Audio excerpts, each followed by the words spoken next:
We are on the morning break on the fourth day of questioning of the undercover police officer Carlo Soracchi, who, using the cover name Carlo Neri, infiltrated the Socialist Party, No Platform, Anti-Fascist Network, and a number of other groups. He deceived 3 women into intimate sexual personal relationships. We heard from 2 of those, Lindsay and Donna McLean, last week. This morning, we've just had the conclusion of the pre-written questions for Carlo Soracchi. It has been remarkably explosive. I'm going to start with just the very last thing that was said. David Barr said, "My learned friends can object if they want, but is your evidence that your legal advisors told you to lie?" I mean, the adjective that best describes this afternoon is awkward. yeah. This morning, yeah, absolutely.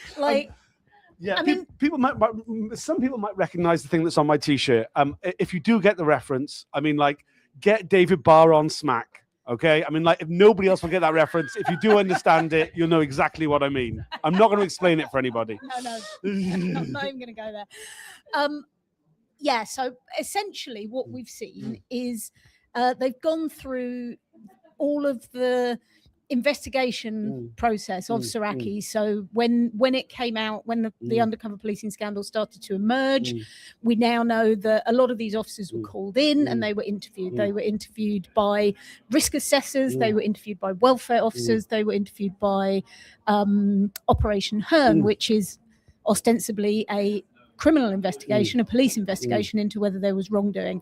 And we were shown the notes from the interviews that Soracchi gave at various stages of potential disciplinary processes, in which he lied through his teeth. Barefaced lies, in the words of David Barr. Indeed. Something which he tried to suggest wasn't the case, but once we had, I think by the 4th or 5th, his head was dropping. He was like, yes, it's a barefaced lie. I mean, he repeated the phrase, "It was just an informal chat," over and over again. Yes. And I think this is something that we've seen with quite a few of the Hearn interviews, that they were called in by other police officers. It was the police investigating the police. And I think they said, nudge, nudge, wink, wink, this ain't going to go anywhere. Don't you worry. And there was comfy chairs. He mentioned the quality of the chair a few times. Yes, and they all sat around in a circle and just had a chat. And he didn't even realise they were taking notes.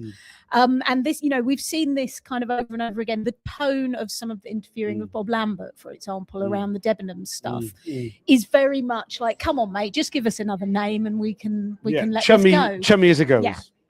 So I think Carlo was now being faced with the reality that this interview under caution hadn't been the chummy chat that he felt it was, and he was having to answer for his life. It was, for anybody who feels even slightly hard done by these officers, it was an enjoyable morning. Yes, absolutely.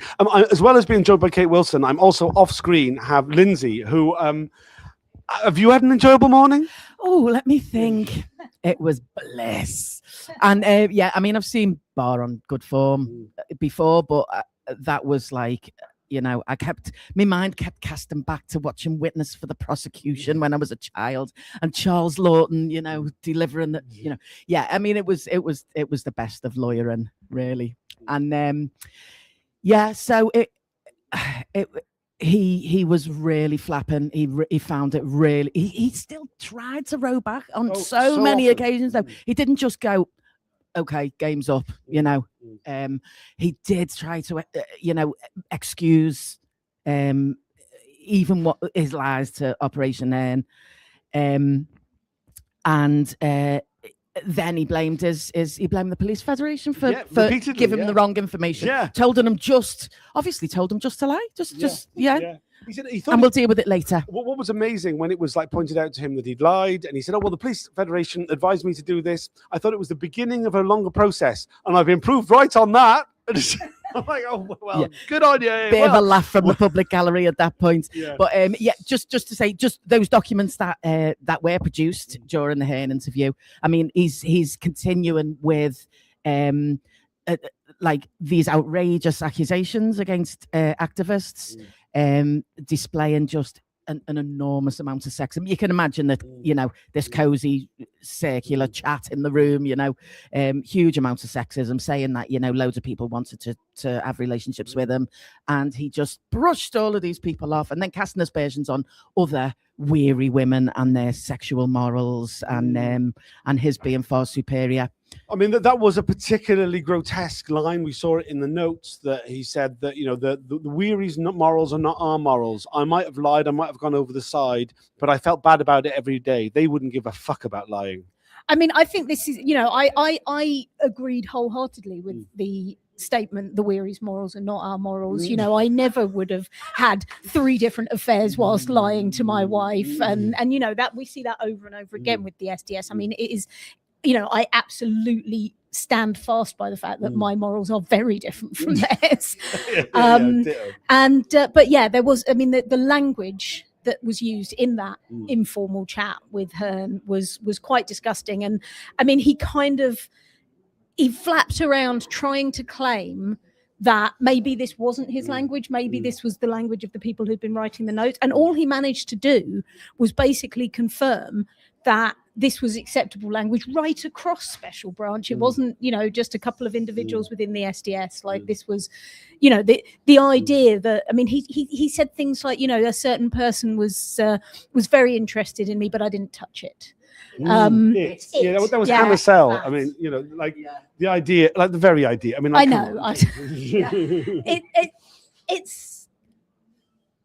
Yeah, I mean, I think, I mean, and there were other points, like there was a point when he was put on the spot about his denials at the disciplinary hearing. The accusation was actually read out word for word several times, and it was that you had relationships with 3 females during the course of your undercover deployment without the knowledge of your line managers. And there was a kind of moment where I thought that he was going to turn around and say that his denial of this was on the basis that he'd done it with the knowledge of his line managers. And I suspect that is the case. I suspect that might be why he was advised to deny this, is because actually his line managers knew exactly what was going on. It seems difficult to see how they wouldn't, given things like your trip to Venice, where his managers were present, and it was just you know, we've established firmly that it was just a romantic trip to Venice. And I think there is this kind of, I'm almost impressed with the ability that these cops have, and I wonder what is being held over them that they will not cross. You know, they will not cross up their managers. He's holding the line on that, and I find it inconceivable that the managers of these units were not aware. This went on for so long. There's so many officers. There's so many relationships. They were so intense. They were paying rent to these people. Like it's I think I found it really interesting that there were a few kind of hesitant moments, but he held the line and said, no, my managers didn't know.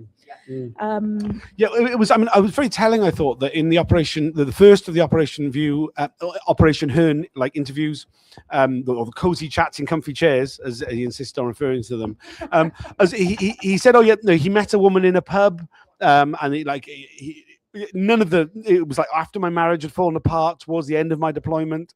But then he gave examples of women who had fancied him, would wanted to have relations with him, and he names Lindsay and Donna, and like kind of, you know, like says, oh yeah, they wanted to, but nothing happened. And like it's almost like he didn't have the imagination to make up anything too much, so he just used things that did happen, then just claimed that it didn't. I mean, it was very strange and stupid. And then he's saying that, you know, I don't remember saying that. You know, that must have been Hearn officers just kind of like reading something.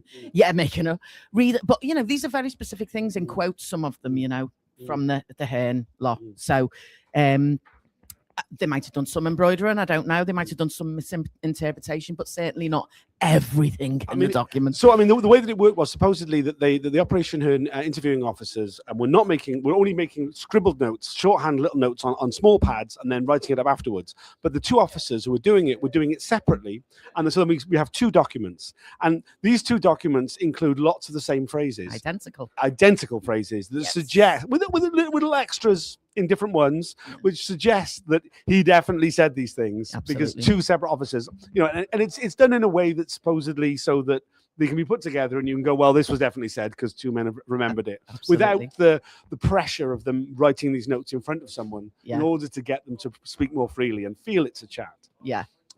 Another thing that came up was about HN67, Alan Bond, known as Bondy. the undercover officer who is believed fathered a child whilst he was deployed undercover. And he says that he heard this in a leaving do in 2006. And it was considered highly amusing. There was much merriment about it. Everybody laughed about it. And I think Barr did a very good job of just kind of like that classic thing when someone makes an inappropriate joke. It's just like, explain what's funny about it. So what is funny about it? Yeah. And he kept going back to him. So where's the humor? What's funny? Yeah. And I mean, apart from the fact that people didn't really like Alan Bond, the fact that an undercover officer is surnamed Bond, I mean, as well. I mean, like, obviously they chose these names. You know, I mean, like, there is a suggestion actually that Alan Bond is his real name, and it's his first name that he changed. But anyway, that's another story. Okay. But you know, this incident of you know, that an undercover officer fathering a child undercover was of great amusement to the unit. Yeah, absolutely. And then Barr, as you say, Barr picked it apart. Which didn't translate very well into merriment as Carlo said it did, and I mean it was just so embarrassing that part for him, because he just kept saying, you know, Barr was saying, so explain the merriment. Well, they were laughing, you know. It just went straight to like, I'm just going to say nonsensical things because I really don't know how to explain this.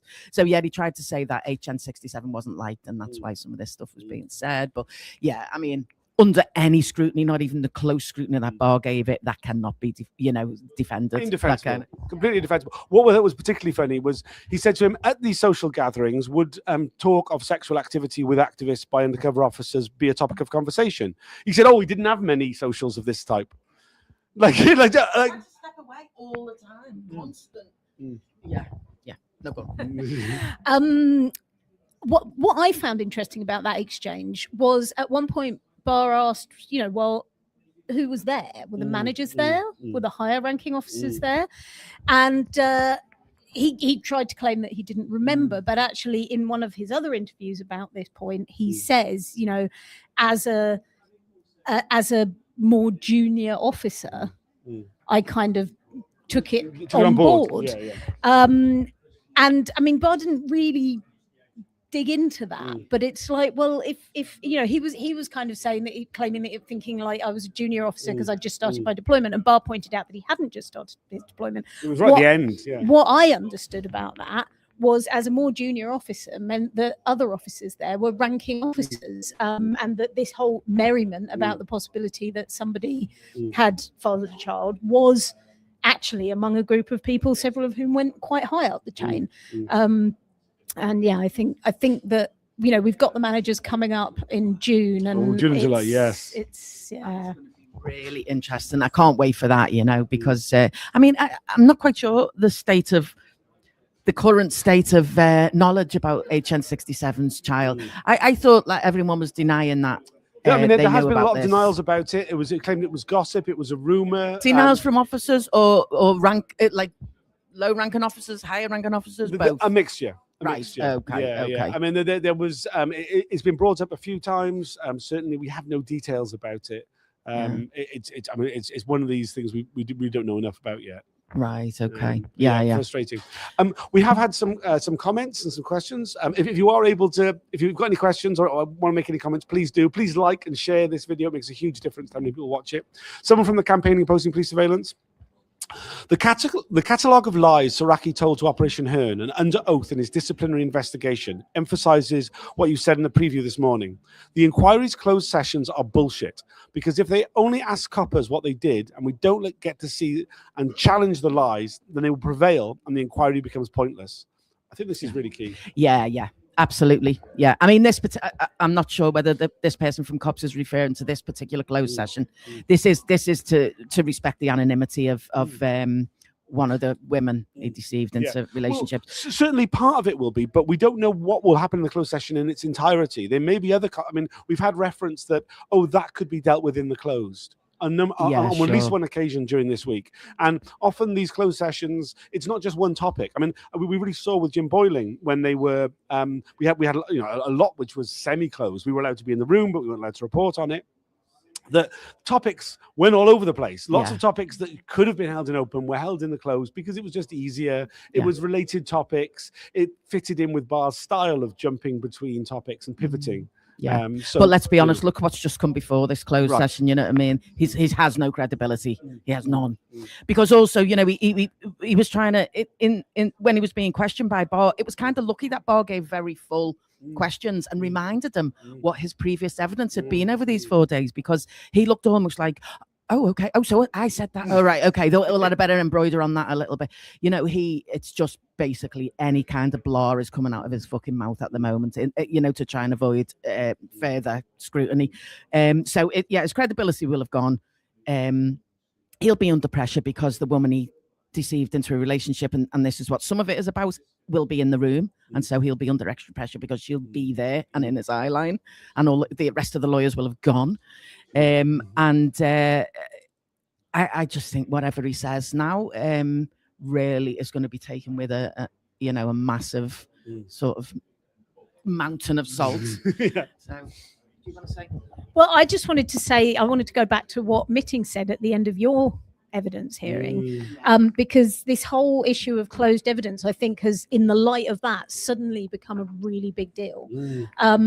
It's funny, just the night before your hearing, I was talking to somebody about the final report and what would be in the final report, and I said, you know, I think they're going to try and say that the stuff enclosed justifies the policing, even though we've seen such a heavy weight of evidence about how awful this was. The stuff that we're not seeing justifies it. And I think we have to keep making the point that there's plenty of stuff in the police evidence that they've presented to these open hearings that, taken at face value, could also have justified the undercover policing. And, you know, we've got the James Thompson gun running from France and murder plot.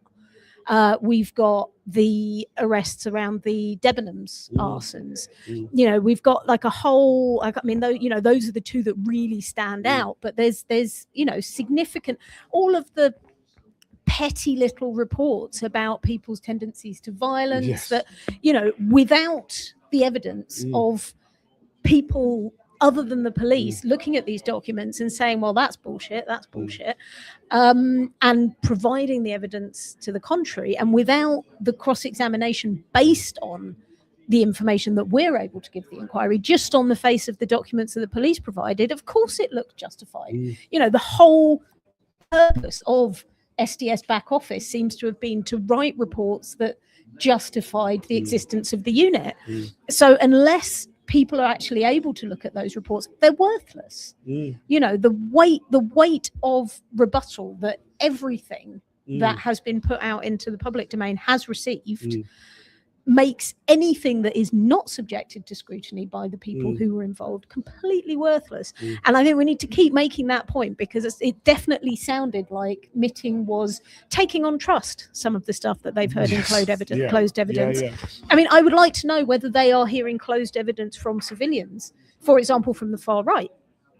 You know, we know that they're redacting everything about spying on the far right, and they may well be using that. I mean, that's not entirely. We have had an undercover officer who did infiltrate the far right. It was just a very shallow swimmer.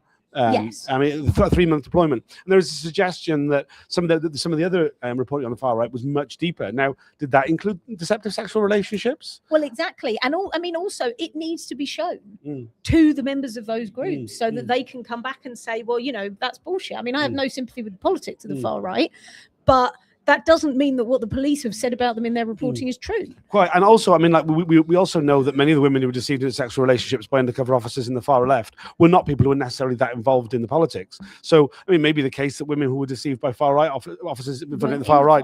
Exactly. Yeah. We've had a couple more comments. Just first from Jack Shepherd, who I will reveal is Chris Bryan of the Undercover Research Group. Did your legal representative advise you to lie? I'm pretty sure his police fed told him to say nothing. The question that wasn't asked about that I would have liked to hear the answer to, but I guess comes under legal professional privilege, is did you tell your police federation representative that the accusations were true? Right, yeah, absolutely. You know, was there advice based on knowing? Because I mean, you know, he could say, well, you know, my police federation representative didn't tell me to lie because he didn't know that what I was saying was a lie. but that I guess Barr's not going to go there because that's privileged legal advice. Yeah, and Chris follows up with Soracchi's evidence is the best advertisement for a no comment interview ever, which I think is very true. Very true indeed. There's also a follow-up here from someone from the Campaign Opposing Police Surveillance. To clarify, it's damning about the closed sessions that protect the privacy of officers whose misconduct is the subject of the inquiry, not the ones to protect civilians. Yeah, absolutely. Though I would say that the inquiry does fudge very often those two different concerns into one and tries to make out it's all part of the same thing, but it very much isn't. We've got 89 people watching, only 3 have liked. It makes a huge difference if you can like or share this broadcast. Please do if you're able to. Please do. It's easy. Yeah. I'm not quite sure what else to say. I mean, it's a lot of it's been said. Yeah, I mean, we are currently, the closed session is probably ongoing now. We don't know how long that's going to take. Once it's completed, there will be Rule 10 questions. Yeah, I am expecting an absolute shed load of Rule 10s to be presented to Barr for his consideration. Generally, Barr doesn't do that many Rule 10 questions. He always takes there's a very high standard required for something which he feels he hasn't covered enough to be revisited. I get the impression that throughout the week he has gone back to certain topics to make sure he feels he's covered them as much as he wants to. So though there are probably a huge number of questions that are being put forward, I don't know how many of them will end up being asked. Is there anything particularly that any of you think should be asked? I mean, there's so much. There's so much. Yeah, quite. No, there's hopefully this will be brought up. This has gone in from Cat H. So yeah, it's his social media posting. So after he'd actually, I think before he had gone through that second round of interviewing by Hearn. So that was after the stuff about Donna McLean came out. Donna McLean, sorry. That was the second lot of Hearn interviews just after that came into the media.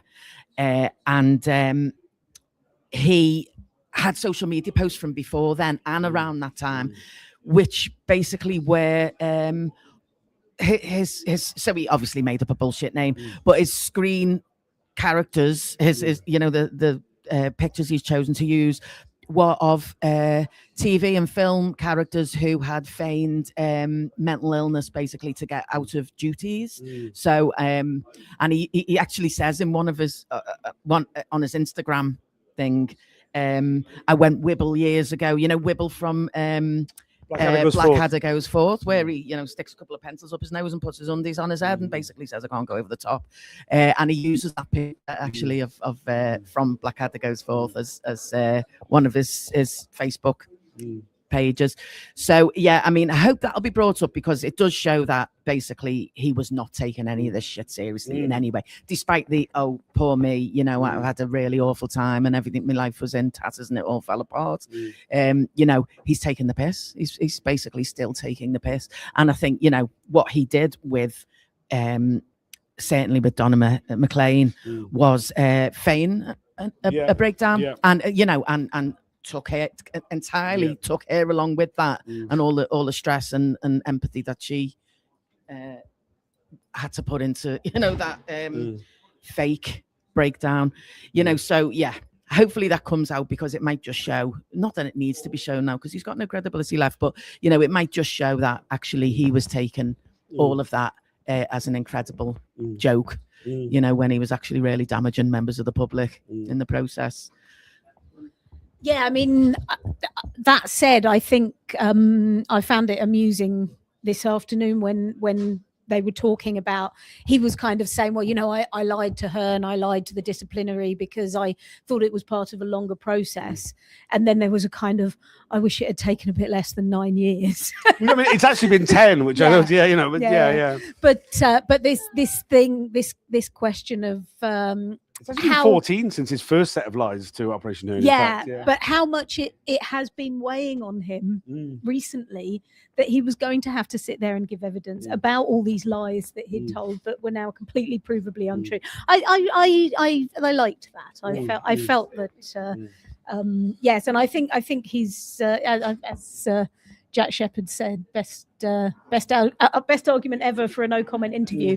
It's also, I mean, I think it's a real message to any of the former undercover managers and the remaining officers who are due to give evidence before the end of this particular phase who are watching, because I know many of you do watch these videos, I've been informed, that, you know, when you do come to give evidence, it's a great opportunity for you to absolve yourself by just literally telling the truth. Once you actually are on that stand and being questioned by Barr, you know, you can stop yourself looking like a complete fucking idiot and a moral sewer by just going, I was a younger man, I was appalling. I am now, as an adult, as an older man, going to actually set the record straight and give a full and honest answer to these questions. Don't tell them entirely what to say. Someone sitting scribbling But that right now. honestly, it surprises me how few of them have done that. You know, and I think it speaks to the utter moral depravity of the Metropolitan Police in general and Special Branch in particular, that almost nobody has done that. No. And these expressions of regret are just words. They're just Yeah. words. Yeah, and there's the apologies are mealy mouthed, and you know what we're seeing is anger, above all that they are there, that they are being asked these questions, and you know, like when all this boycott stuff started, I expected there to be potentially a bit more of a societal debate about the appropriateness of this and about whether, you know, we had deserved it. And you know, I was struck by how, you know, right across the board, you know, from the Guardian to the Daily Mail, everyone was just like, this is disgusting. It's outrageous. This is morally depraved. And yet these police officers still come and take the stand and double down or obfuscate, and the like nobody really, I mean, not even Peter Francis really stood there and said, of course I remember. This is among the most significant things that have ever happened in my life. Of course I remember this stuff, and this is what happened. And yeah, it was wrong. Can I just add to that? I mean, one thing Alison says, which I'm totally agree with, is it's not necessarily the public who they are refusing to admit this to. It's their friends, it's their current partners, the people who they've told these lies to over many years. I mean, imagine the row and back if now they actually admit the opposite is true. So yeah, it's layered. But I mean, I think, you know, it bears repeating. The truth can set you free. You know, you can be reborn into salvation, comrades. You know what I mean? Like, just fucking come out with the honest truth. You know, and like, though you may be still lying right to this very moment to those people around you, you know, you have an opportunity to set the record straight, and it will be worth it in the end. I'll second that. We are going to go back in for the Rule 10s. Not sure when it'll be. Not sure how long the closed session is going to take. We never get much in the way of direction from the inquiry, but we will rejoin you. Is there anything else you'd like to add? No. Thanks for joining us. Please share, like all these broadcasts.